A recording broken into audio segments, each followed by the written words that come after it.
Pourquoi avoir créé ce collectif tramway? Il a été créé en réaction véritablement à une déclaration d'Hubert Falco dans la presse, unilatérale, non précédée d'un vote en conseil communautaire ou quoi que ce soit, où il déclarait « le tramway s'est dépassé ». En quelle année? C'était une déclaration qui a eu lieu en 2008. Voilà. Le tramway s'est dépassé, annonçant qu'il balayait d'un revers de la main tous les engagements qui avaient été pris, en particulier depuis 2001, avec la déclaration d'utilité publique pour faire un tramway sur rail, déclaration d'utilité publique qui a engendré environ 700 expropriations et acquisitions foncières, pour laquelle des ouvrages d'art ont été construits, en particulier le pont de Saint-Jean, le pont SNCF de Saint-Jean ou le pont d'autoroute. La totalité des investissements qui ont été réalisés jusqu'à aujourd'hui avoisinant les 200 millions d'euros pour le tramway. Voilà. Et donc en 2007, Hubert Falco déclare dans la presse « le tramway s'est dépassé, on abandonne tout, on va faire un bus à haut niveau de service ». C'est-à-dire un bus à haut niveau de service, c'est ni plus ni moins qu'un bus. Un bus allongé, comme il y a aujourd'hui sur la ligne 1, simplement il a un carénage un peu plus joli. Voilà. Et donc on a creusé un petit peu cette affaire-là, et on s'est aperçu que ce bus-là, les chiffrages de TPM l'envoyaient à 400 millions d'euros d'investissement.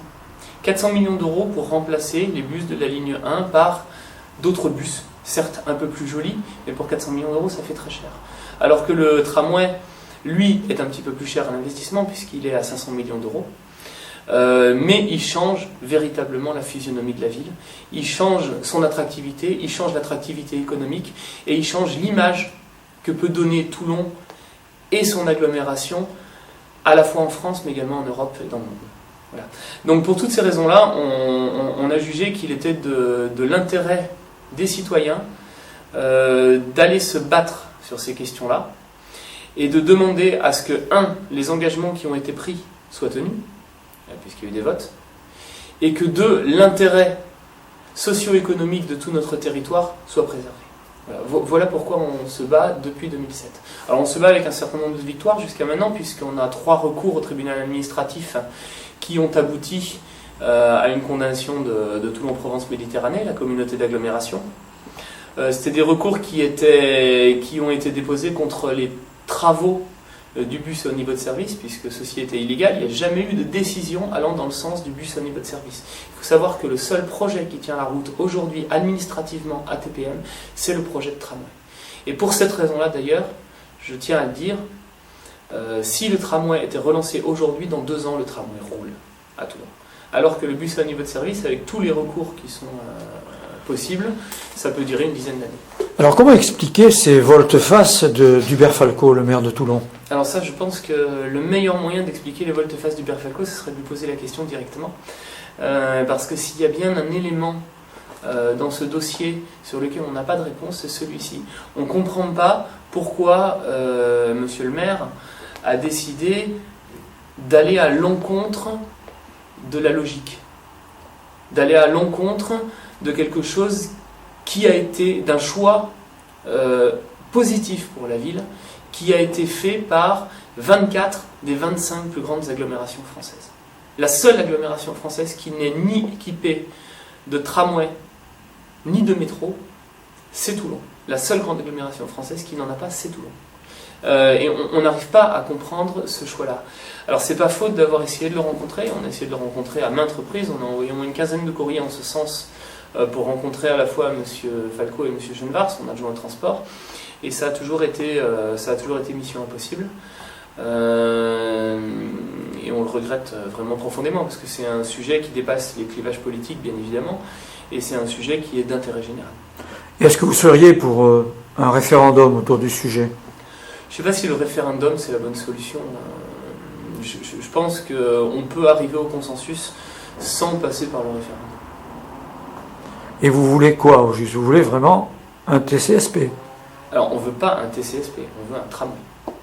Voilà, faut bien dire les choses. Un TCSP, c'est un terme générique, c'est un transport en commun en site propre. Ça signifie, site propre, ça signifie qu'il roule sur une voie qui lui est réservée. Voilà. Une piste cyclable, à la limite, pourrait être considérée comme un site propre. Une LGV est considérée comme un site propre, au même titre. Voilà, donc on ne veut pas un TCSP. Nous, ce qu'on veut, c'est un tramway. C'est quelque chose qui permet de déplacer jusqu'à 60 000, 80 000 personnes à l'heure. Je rappelle qu'on est une agglomération de 450 000 habitants, 9e agglomération de France, de taille équivalente à celle de Nantes, de taille supérieure à celle de Montpellier, qui en plus est orientée est-ouest, ce qui fait que c'est un couloir, donc du coup il y a des très gros besoins en termes de débit sur cet axe-là, et que dans ces conditions-là, on ne peut pas, bien évidemment, se satisfaire d'un bus. À Nantes, ils ont construit 3 lignes de tramway, la 4e, ils ont fait le choix du bus à niveau de service. Oui, mais c'est la seule agglomération en papillon, avec un étranglement dans le centre. Ah, on a quand même une agglomération très en papillon aussi. Ici, Toulon, c'est une agglomération en altère même. C'est-à-dire qu'en fait, elle est pincée entre le Faron et la mer, sur la zone toulonnaise, et tous les échanges se font par là. Il y a 90% des déplacements de l'agglomération qui sont est-ouest par jour. Et est-ce que les autres maires de l'agglomération seraient plutôt favorables? Alors, ensuite, c'est toujours très difficile à dire parce que dans ce contexte-là, rentrent des considérations politiques. Or, on sait que le patron, politiquement, à droite, c'est Hubert Falco. Donc du coup, qui osera dire non au patron ?